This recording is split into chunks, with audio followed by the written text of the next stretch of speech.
none turi ku wa 18 Werurwe turahimbaza abatagatifu Salvatore, Sirilo w'Yeruzalemu na Edward. Ariko nanjye Dani iyo ni Lumen TV. Reka tugaruke ku mateka ya Mutagatifu Sililo w'Yeruzalemu. Sililo w'Yeruzalemu yavukiye Yeruzalemu ahagana mwaka 315. Akiri muto yihase cyane kwiga ibitabo bitagatifu, abibamo umuhanga ukomeye.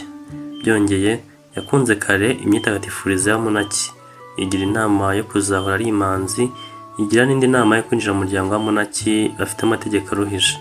Umwepisikopi Magisime wa Yeruzalemu amuha Sarodoti, ahabwa kujya yigisha abakristo n'abigishwa. Uwo murimo awukora witayeho cyane, bishimisha umwepisikopi n'abakristo.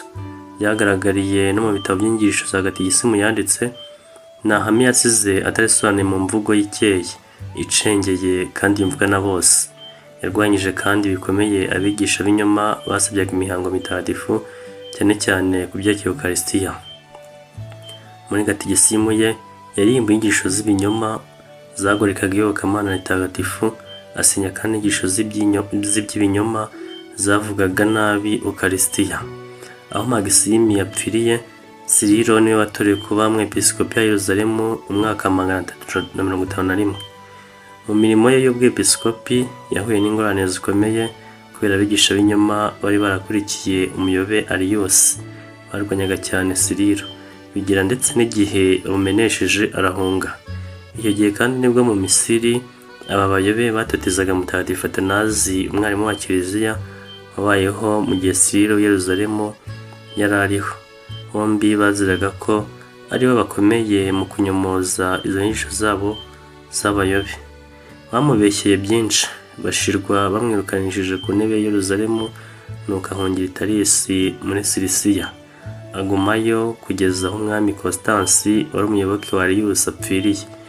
Yuliyani wiswe umuhakanyi kuko yabaye we koko amaze kwima, Sirilo agaruka ku ntebe ye. Azanzamura Kiliziya yari ashinzwe ku ngoma ya Verensi, ariko arongera aracibwa. Nuko mu mwaka 379 agarurwa na Tewodosi w'ikirangirire wari usimbuye Valensi. Mu bitekerezo by'uruhererekane rw'amateka bavuga ko Sirilo yari afite ingabire zo gukora ibitangaza. Sirilo yitabye Imana ku itariki ya 18 Werurwe umwaka wa 387, amaze iminsi avuye mu nama muri Kiliziya yabereye Constantinople bwa mbere. Iyo nama ikaba yarafungiye amasakaramentu abamasedoni batemeraga Roho Mutagatifu, igacubwa kabiri abayoboke b'umuyobe Ariyose bo batemeraga ubumana bwa Kristo. Ni Papa Lewo XIII amwanditse mu gitabo cy'abarimu ba Kiliziya mu mwaka w'1883. Mutagatifu Sililo w'Yeruzalemu udusabire.